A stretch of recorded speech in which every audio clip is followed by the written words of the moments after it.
Top story this morning, the Thai capital of Bangkok is reeling after its deadliest bomb attack in years. At least 19 people have been killed and scores more injured after the blast near a shrine in the centre of the capital.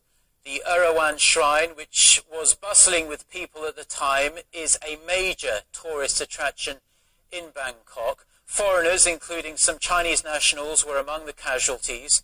Police say the device was carried in on a motorbike. A second bomb was found near the scene and made safe. Now, the Thai Defence Minister says the bombing was aimed at destroying the economy and the tourism industry.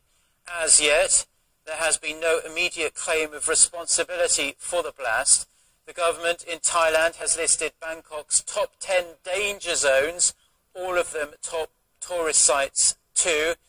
And in a statement released a couple of hours ago, UN Secretary-General Ban Ki-moon said he was shocked by the attack and expressed his condolences to the people and government of Thailand.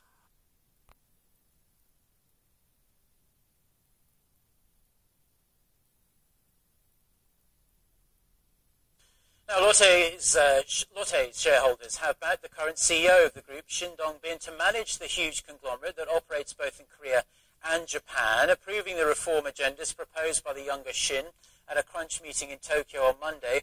Lotte Holdings announced that shareholders would like to see him manage the group in a more stable and transparent way. Now, Lotte, Korea's fifth largest business group, has been mired in a succession feud between the 93-year-old founder Shin Gyok-ho's two sons. Now, the younger of the brothers, Dong-bin, oversees businesses run in Korea, while the older brother, Dong-ju, acted as former vice president for the conglomerate in Japan.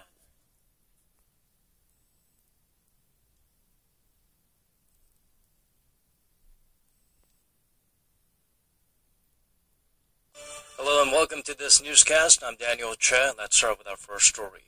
In response to President Park Geun-hye's message on Saturday, opposition party leader Moon Jae-in detailed his own vision for the economic prospects of reunification.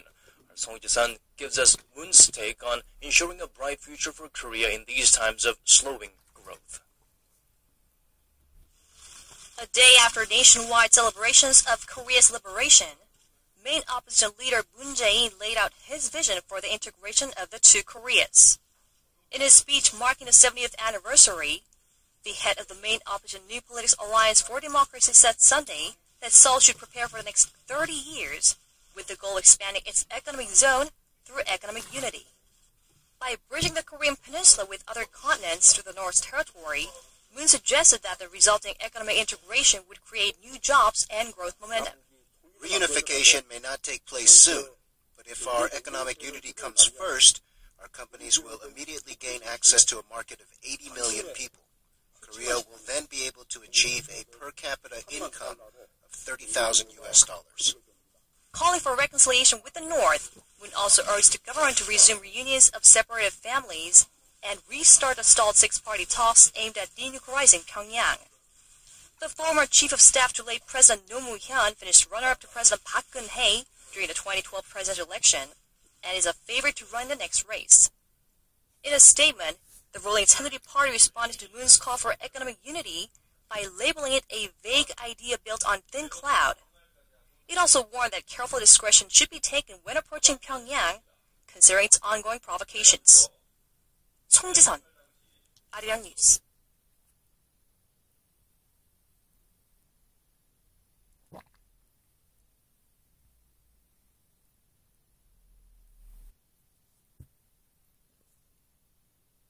Time and again, this joint military exercise is a regularly scheduled one between U.S. and South Korea, purely defensive in nature. That's right, and North Korea ratchets up tension between the two Koreas by resuming a loudspeaker campaign against the South. Our Kim Hyun-bin has the details. The Urchi Freedom Guardian, which will run through August 28, is aimed at helping the Allies better react to the wide range of threats posed by Pyongyang. The drills involve about 50,000 South Korean and 30,000 American troops in a war game that simulates a North Korean invasion.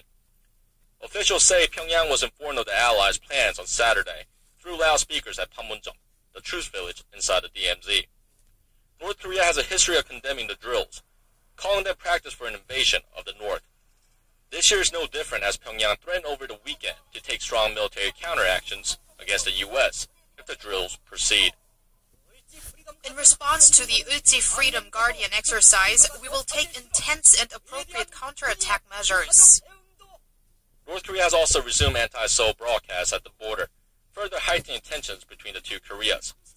The move is seen as a response to South Korea bringing back anti-Pyongyang broadcasts. The South started sending messages across the border with loudspeakers after 2 South Korean soldiers were injured by landmines in the DMZ.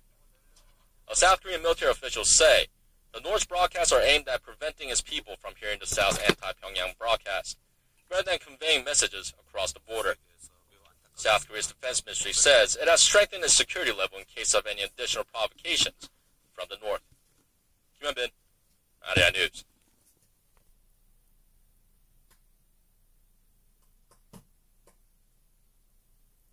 The utter carnage in Bangkok as a bomb on a motorcycle kills at least 19 people and injures scores more at a shrine in the centre of the Thai capital. President Park Geun-hye calls on the military to maintain its strongest readiness against North Korea, saying the threat posed by Pyongyang is on the rise after a recent provocation at the border. Plus, in the latest damning evidence, the Chinese government releases wartime records showing 2,000 Korean women were taken to China by Japan to be used as sex slaves during World War II. Stay tuned for these stories and more.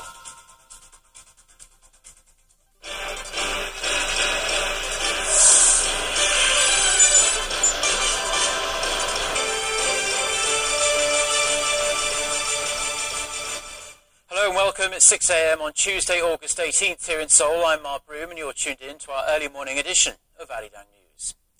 Our top story this morning, the Thai capital of Bangkok is reeling after its deadliest bomb attack in years. At least 19 people have been killed and scores more injured after the blast near a shrine in the centre of the capital. The Erawan Shrine, which was bustling with people at the time, is a major tourist attraction in Bangkok. Foreigners, including some Chinese nationals, were among the casualties. Police say the device was carried in on a motorbike. A second bomb was found near the scene and made safe. Now, the Thai Defence Minister says the bombing was aimed at destroying the economy and the tourism industry. As yet, there has been no immediate claim of responsibility for the blast. The government in Thailand has listed Bangkok's top 10 danger zones, all of them top tourist sites too. And in a statement released a couple of hours ago, UN Secretary-General Ban Ki-moon said he was shocked by the attack and expressed his condolences to the people and government of Thailand. Turning now to President Park Geun-hye's call for tighter security against North Korea. Meeting with her cabinet on Monday, the president said Seoul had to maintain a strong deterrence in the face of Pyongyang's continuing hostilities and provocations. Chae Sun reports. President Park Geun-hye has said North Korea illegally crossed the DMZ to plant landmines, which recently exploded and injured 2 South Korean soldiers. She then called the attack a clear military provocation. President Park also said she hopes the 2 soldiers recover quickly. 부상 장병들의 명예 보양과 치료를 포함해서 국가가 모든 것을 책임지고 조치해 주기를 바랍니다. The president led a cabinet meeting Monday, the first day of Seoul and Washington's annual Ulchi Freedom Guardian exercise. She highlighted South Korea's need for a strong sense of security and deterrence in the wake of North Korea's continued military threats. President Park said the military exercise is an opportunity to gauge the South's readiness to protect public safety and national security, and she ordered the military to guarantee South Koreans feel protected in their daily lives. Referring to this year's inclusion of drills to counter cyber and bioterrorism attacks, President Park called for actual training against threats involving biological weapons, infectious diseases, and cyber attacks. The president also asked officials to provide fire extinguisher and CPR training for Korean citizens to boost the country's emergency response efforts. Ahead of the cabinet meeting, the president chaired a closed-door National Security Council meeting held annually during the Ulji Freedom Guardian drills. 최유선, 아리랑 뉴스. The chairman of South Korea's ruling and opposition parties have clashed over a proposal to lift sanctions imposed on North Korea back in 2010. The opposition party leader suggested the sanctions be dropped and urged President Park Geun-hye to attend an upcoming war memorial ceremony in China. Ji Myung-gil reports. The ruling Saenuri Party's chief Kim Woo-sung said Monday it would be inappropriate to request that President Park Geun-hye lift the set of measures imposed on Pyongyang at this time.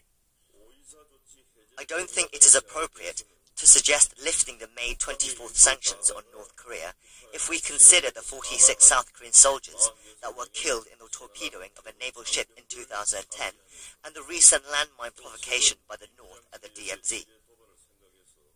Kim's remarks come a day after his main opposition party counterpart Moon Jae-in said the rival party should jointly submit a proposal to the president suggesting the lifting of the May 24th sanctions. Moon on Monday said he regretted Kim's decision and also urged President Park to visit Beijing next month to attend China's celebrations of the 70th anniversary of the week with us. Hello and welcome to Business Daily. I'm your host, Lee Ji-yoon. We have a lot lined up for you today, so let's get started by taking a look at the day's highlights. Are we seeing an end to Lotte's succession battle? Shareholders at Lotte Holdings vote in favor of current chairman Shin Dong-bin to take the group in Korea and Japan. Korea's service sector is said to have the potential to become the country's new growth engine, but it still needs a good lift to get to where the government wants it to be. The family feud over control at conglomerate Lotte Group might be inching closer to the end, as shareholders of its de facto holding company voted to approve management plans proposed by current CEO Shin Dong-bin on this Monday. Our Song Ji-sun starts us off. At a crucial extraordinary meeting held in Tokyo, Lotte Holdings shareholders backed the current CEO of the group, Shin Dong-bin, to manage the conglomerate that operates both in Korea and Japan. Approving the reform agendas proposed by the younger Shin, Lotte Holdings announced that the shareholders would like to see manage the group in a more stable and transparent way. Lotte, the country's fifth largest conglomerate, has been mired in a succession feud between the 93-year-old founder Shin Gyeok-ho's two sons. Shin Dong-bin, who oversees businesses running Korea, has steadily built his control over both bases over the past month, while Dong-ju, who had his father's support, was removed from his post in Tokyo by the board supporting his younger brother. After winning initial approval from the shareholders at the meeting, which lasted less than an hour, the CEO also drew a clear line between company issues and family matters, and the two should not be mixed together, and that the company should be operated on the basis of law and order. Although chances are slimmer now, industry watchers say the big brother Shin Dong-ju will seek to reclaim his control, arguing that the way his younger brother grabbed the reins over the group was not legitimate. Song Ji-sun, Business Daily.